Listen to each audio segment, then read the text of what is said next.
நீங்க சொன்னபடி கடவுளை தேடுவது அப்படின்ற மாதிரி ஒன்று சொல்றீங்க, இன்னும் நமக்குள்ளே கடவுள் இருக்காருன்னு சொல்றீங்க. ஆமா, இது ரெண்டுக்கும் வேறுபாடு, டிஃபரன்ஸ்? கடவுள் இருக்கிறாருன்னு சொன்னேன், கடவுள் உனக்குள்ளே இருக்கிறாருன்னு சொன்னேன். அதானே நிஜம். கடவுள் எங்கன்னா எங்கள் வீட்டில் இருக்கிறாரு, உங்கள் வீட்டில் இருக்கிறாரு, இந்த ஊரில் இருக்கிறாரு, அந்த ஊரில் இருக்கிறாரு நான் சொன்னேன்? சொல்லவே இல்லையே. கடவுள்னு ஒன்று மனுஷனுக்குள்ளே இல்லைன்னா மனுஷன் ஒருத்தன் உயிரோடு இருக்க மாட்டான். கடவுள் மறுப்பால்னா இருப்பான், கடவுள் இல்லைன்னுவான், நான் பகுத்தறிவாதின்னுவான். கடவுள் அவனை விட்டு போனால் அவன் இருக்க மாட்டான் அந்த உலகத்தில். அப்போது கடவுள் என்றவனே மனுஷன். ஆனால் நான் போன வீடியோவில் கூட சொல்லியிருந்தேன், சிவம். இப்போ மனுஷன் என்ன சொல்கிறோம்? ஜீவன் அப்படின்றோம். ஜீவன் என்னன்னா குழந்தை. ஏன் அது குழந்தையாக 100 வாட்டி பிறந்தாலும் அது குழந்தையாக இருக்குதுன்னா அதுக்கு எண்ணங்கள் சேரல, அதனால் அதுக்கு முதுமை வரல. ஆனால் உடலில் எண்ணங்கள் சேருது, அதனால் உடலுக்கு முதுமை வந்துடுது. வயசை எதுக்கு சொல்கிறோம்? உயிருக்கு சொல்கிறோமா, உடலுக்கு சொல்கிறோமா? உடலுக்கு தான் வயசை சொல்லுவோம், உயிருக்கு வயசை சொல்ல முடியுமா?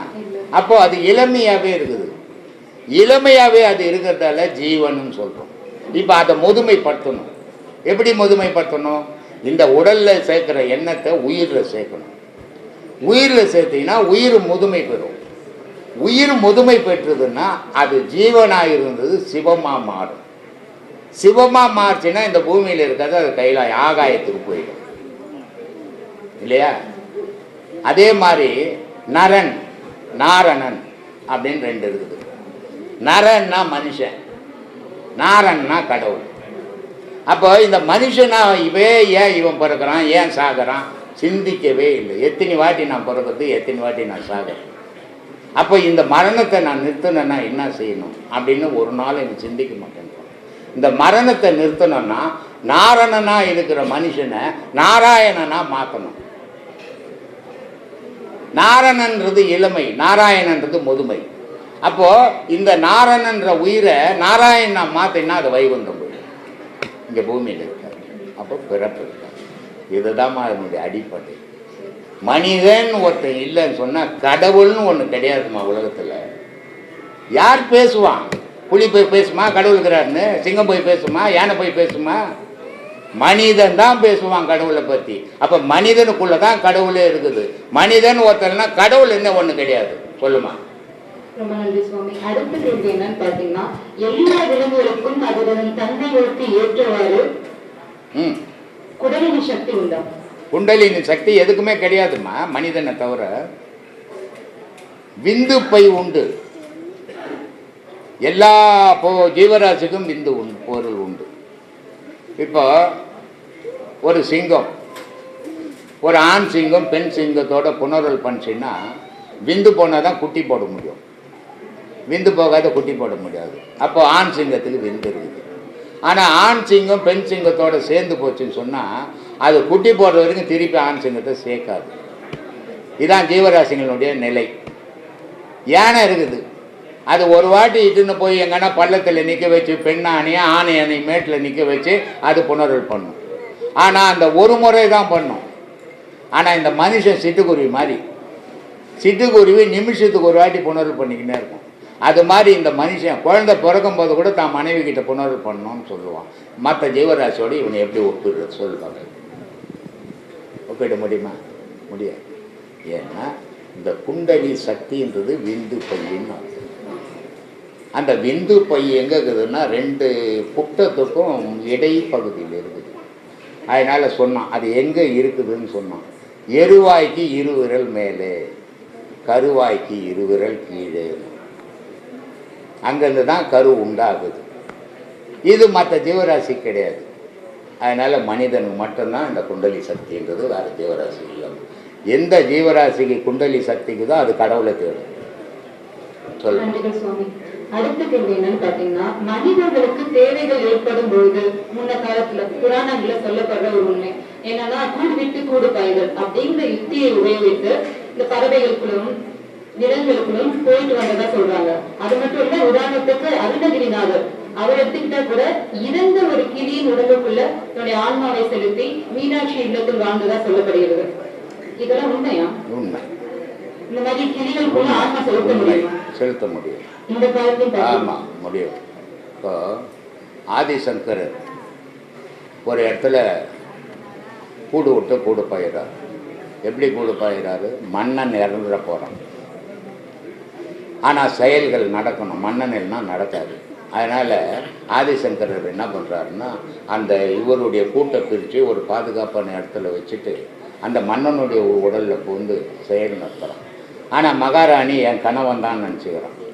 ஆனால் எல்லா செயலையும் முடிச்சுட்டு அப்போ சொல்கிறார், அம்மா நான் உன் கணவன் இல்லை, உன் கணவன் முன்னாடியே இறந்துட்டாரு, நான் இருக்கிற, என் பேர் சங்கரன், அதனால் இந்த செயலுக்காக உன் கணவனுடைய உடலில் கொண்டேன் அப்படின்னு ஆதிசங்கரர் சொன்னார்.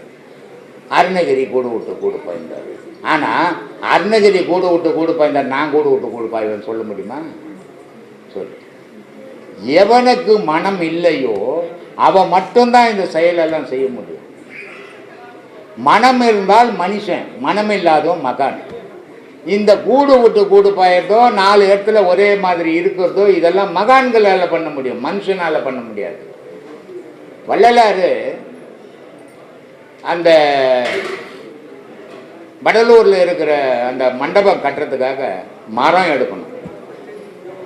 அப்போ ஆச்சாரியை கூப்பிட்டு, ஐயா இதுக்கு தேவையான மரங்களை எழுதிக்கோ, இந்த மரங்கள் எல்லாம் வால்ட் வாக்ஸ் ரோட் தெரியுமா?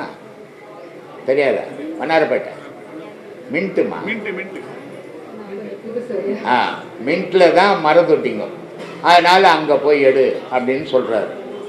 சரின்ட்டு ஆச்சாரி அங்கே போயிட்டார். அன்றைக்கி இதே மாதிரி சனிக்கிழமை ஜனமும் வந்து உட்காந்து அவர் கிளாஸும் நடத்தணும், ஆனால் மரமும் எடுத்து கொடுக்கணும்.